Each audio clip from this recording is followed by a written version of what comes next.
continuing to get stronger and show that despite everything, we keep overcoming that union busting. The effort to unionize Starbucks locations is going so well that Starbucks corporate have now created fake tweets from the Starbucks union account in an attempt to try and undermine their effort. So I will get to those tweets shortly and it being called out by the Starbucks union organizers. First here, some fantastic news. So there has been many Starbucks now voting to unionize. Now, to be clear, they of course still have to, have a contract and get that all through. But in this present time, there is an incredible wave going on here. So this from Stephen Greenhouse, a double shout out for the union. At the Starbucks on Commonwealth Avenue in Boston, the workers vote 11-0 in favor of unionizing. At the Starbucks on Harvard Avenue in Brookline, the workers vote 14-0 to unionize. The union has won 18 of 19 Starbucks where workers have voted. But an update, as before I went to shoot this, another one voted to unionize. So this is now workers at Bloomfield store just won their vote unanimously. Again, we're talking about 3 unanimous votes in a row here. 20-0, becoming the first store in Pittsburgh to win their union and the first store in Pennsylvania to win their union. Incredible work here. And of course, Starbucks corporate is freaking out. They are trying to hire people, trying to do whatever they can to try and bust up this effort, but it's a little late now. The momentum is behind these organizers, and as I've discussed in previous videos, they have good reason to want to unionize. They have noticed a consistent decline in their quality of work life and the lack of pay for especially senior workers at Starbucks. So it's important, and even apart from that, it's important for workers to have their own voice. And that's what you're seeing here. These workers, of course, recognize the need to have that, especially in their situation. But before I get to more on this, on these fake tweets, I want to play a quick clip here. This is from Jazz Brizak. Hopefully I said that correctly. A Starbucks barista, one of the Starbucks Workers United organizers, here discussing the victory so far. It's incredible to see more people joining and this movement growing. And I think we all know that that's how we're actually going to get the kind of contract that we can sign and that partners deserve, is by continuing to get stronger and show that despite everything, we keep overcoming that union busting and standing together in solidarity.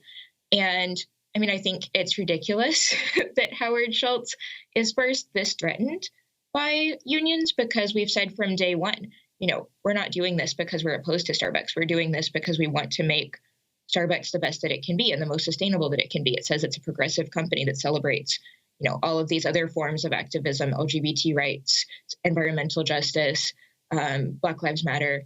And then suddenly it's being assaulted by labor rights. So that doesn't make sense. That's not consistent with what the Starbucks says it is.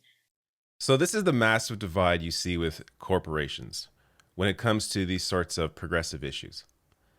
It's all about appearances.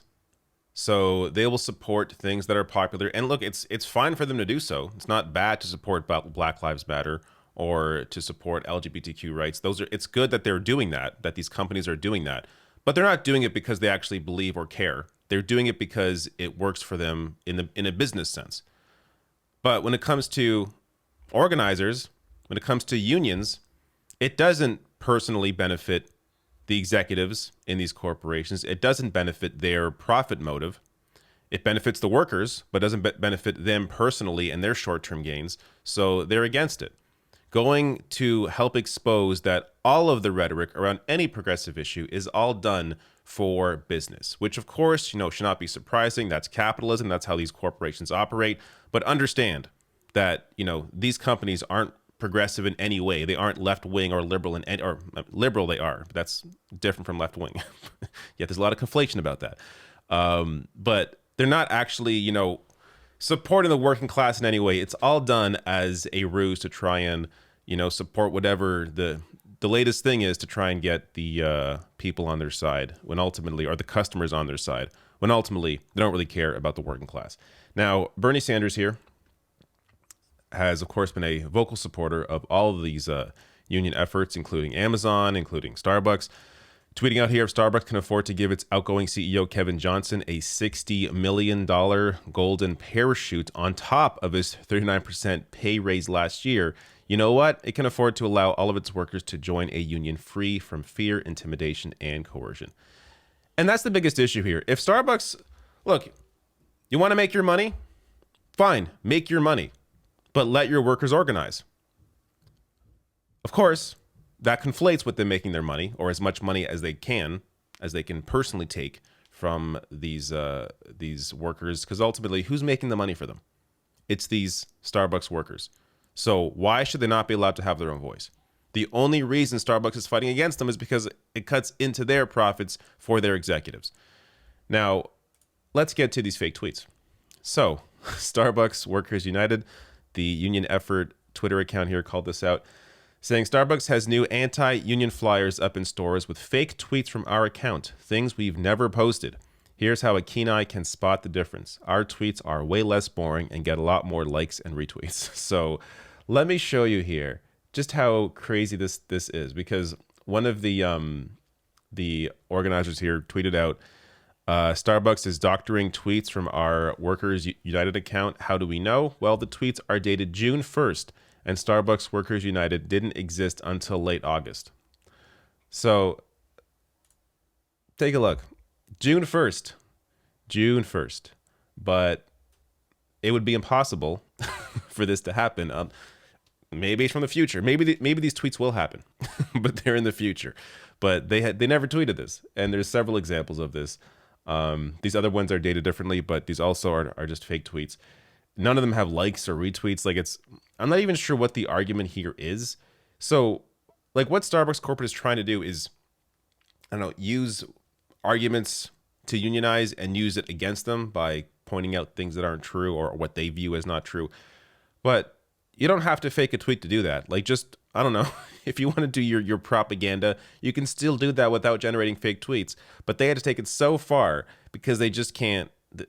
There is no real awareness here.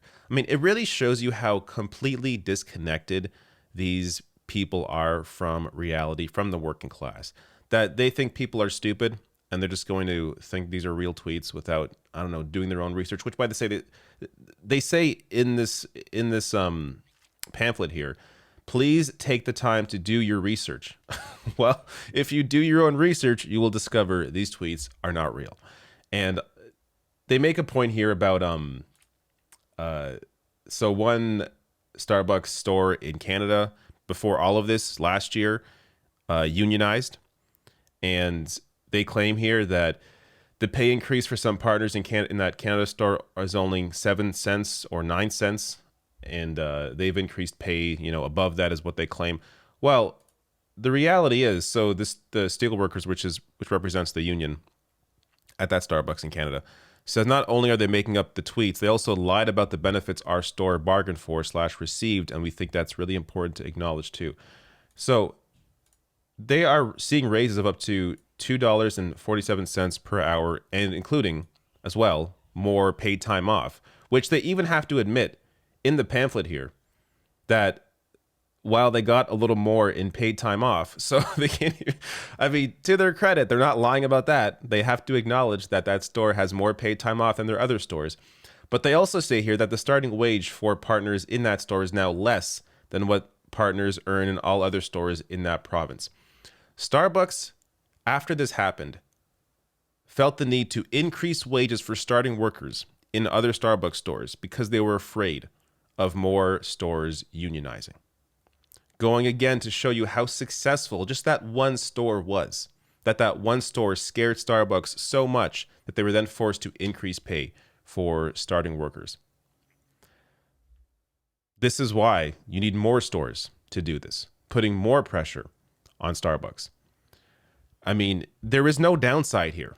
I've shown, I don't have the graph on me now, but I've shown countless data where the more unions that exist, that there are, the higher pay is for everyone, even in ununionized workplaces, because then those places that are not unionized are then forced to compete for workers that are at unionized workplaces, forcing the treatment of workers up everywhere.